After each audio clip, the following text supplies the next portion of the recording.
Russia और Ukraine के युद्ध को 165 दिन से ज्यादा हो गए हैं। इस युद्ध के कारण पूरी दुनिया दो धड़ों में बटी हुई दिखाई देती है। युद्ध के दुष्परिणाम दुनिया का हर देश महसूस कर रहा है। ऐसे में सोचिए, अगर चाइना और अमेरिका के बीच एक और वार फ्रंट खुल गया तो क्या होगा। दोस्तों, हमारा मकसद आपको डराना नहीं कि युद्ध होने ही वाला है, बल्कि सावधान करना है। कई बार युद्ध के हालात भी युद्ध से कम नहीं होते। जैसे कि आप जानते ही हैं, चीन हमेशा अपनी सीमाओं का विस्तार करने के लिए जाना जाता है और इसी नीति के कारण चीन का हर पड़ोसी, चाहे वह भारत हो, जापान हो या ताइवान, सब चीन से परेशान रहते हैं। और अमेरिका की तो आदत है, जहां अमेरिका को अपना फायदा नजर आता है वहां उसका दखल देखने को मिल जाता है। अगर देखा जाए तो रशिया और यूक्रेन वार में अमेरिका का भी हाथ ही है। न अमेरिका यूक्रेन को नाटो में शामिल करने की बात का समर्थन करता और न रशिया यूक्रेन पर हमला करता। अब एक बार फिर दुनिया पर एक और युद्ध का खतरा मंडरा रहा है, जिसकी वजह अमेरिका का ताइवान की तरफ झुकाव है। चीन ने ताइवान को लेकर अमेरिका को सीधे चेतावनी दी है। दरअसल ताइवान पहले से दो महाशक्तियों के बीच खींचतान का कारण है, लेकिन इस बार इस तनाव की वजह एक अमेरिकी महिला का ताइवान प्रेम है। चीन हमेशा ताइवान को अपना हिस्सा मानता है और ऐसी खबरें आने की अमेरिकी सांसद की स्पीकर नैन्सी पेलोसी बहुत जल्द ताइवान यात्रा पर जाने वाली हैं। ऐसे में चीन को लग रहा है कि अमेरिका नैन्सी पेलोसी की इस यात्रा के जरिए ताइवान की स्वतंत्रता को उसकी मान्यता के तौर पर देख रहा है। जी हाँ, चीन को लग रहा है कि अमेरिकी ताइवान को स्वतंत्र देश के रूप में मान्यता दे देगा। इसलिए चाइना ने सीधी धमकी अमेरिका को दी है कि नैन्सी पेलोसी की यात्रा उसके शस्त्र उठाने का, यानी ताइवान पर हमला करने का कारण बन सकती है।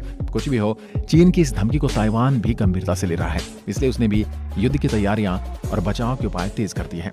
ताइवान के राष्ट्रपति साई इंग वेन समुद्र में ताइवान के एक युद्धपोत से अपनी सेना की तैयारी की समीक्षा कर रही हैं। ताइवान साल 1984 से हर साल हान क्वांग मिलिट्री एक्सरसाइज करता आ रहा है। इसमें ताइवान की तीनों सेनाएं हिस्सा लेती हैं।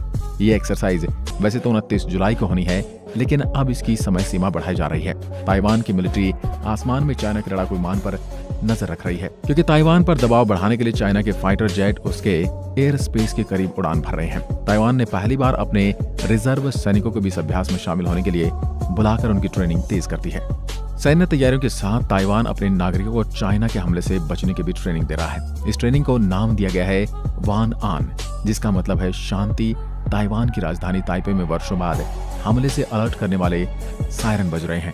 ताइवान की आर्मी और सिविल डिफेंस की टीम मॉक ड्रिल करके लोगों को सिखा रही है कि अगर चीन हमला करता है तो उन्हें कैसे खुद को बचाना है, कहां छुपा जा सकता है और किस तरह किसी भी मुश्किल वक्त में खुद को और अपने परिवार को सेफ कैसे रखना है। ताइवान को भी अभी तक अमेरिका का पूरा साथ मिलता रहा है, क्योंकि इसमें अमेरिका का अपना फायदा है। अमेरिका चाइना को नियंत्रित रखने के लिए खुलकर ताइवान का साथ देता है। ऐसे में चाइना अगर ताइवान पर हमला करता है तो हमला सिर्फ ताइवान पर ही नहीं, हमला अमेरिकी हितों पर भी माना जाएगा।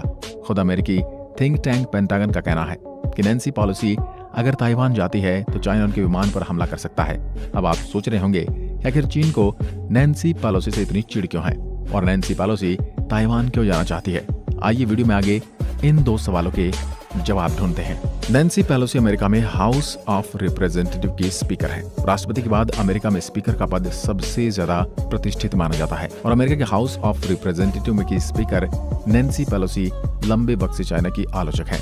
नैन्सी पेलोसी ताइवान की इंडिपेंडेंस को भी सपोर्ट करती हैं। नैन्सी पेलोसी ने तियानमेन स्क्वायर का भी दौरा किया था, जिस पर चाइना ने काफी नाराजगी जताई थी। खुद अमेरिकी राष्ट्रपति जो बाइडेन भी नहीं चाहते कि नैन्सी पेलोसी ताइवान जाएं और अमेरिका और चाइना या चीन या ताइवान में टकराव का कारण बने। वैसे इस वक्त अमेरिकी रशियन यूक्रेन युद्ध के चलते आलोचनाएं झेल रहा है। वैसे जो बाइडेन ने चीन को एक संभावित यात्रा को लेकर धमकी न देने की बात कही है। वैसे नैन्सी पेलोसी ने भी अपनी ताइवान यात्रा की तारीख नहीं बताई है। पहले वो अप्रैल में जाने वाली थी, लेकिन कोरोना की वजह से अब उन्हें दौरा टाल दिया गया था।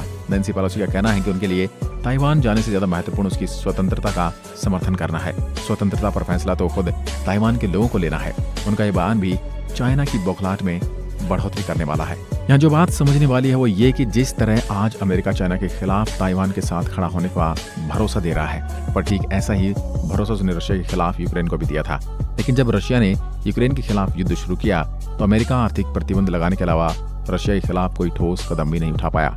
इसलिए बड़ा सवाल ये है कि अमेरिका खुद को दुनिया की सुपर पावर दिखाने के लिए यूक्रेन की तरह ताइवान को भी युद्ध क्षेत्र में फंसा देगा, या फिर यूं कहिए बलि का बकरा बना देगा। आपको ये वीडियो कैसे लगे हमें कमेंट करके जरूर बताएं और ऐसी ही नॉलेजेबल वीडियोस देखने के लिए हमारे चैनल को सब्सक्राइब जरूर करें। एक बार फिर मिलते हैं एक और ऐसी वीडियो के साथ। तब तक के लिए नमस्कार, जय हिंद, जय भारत।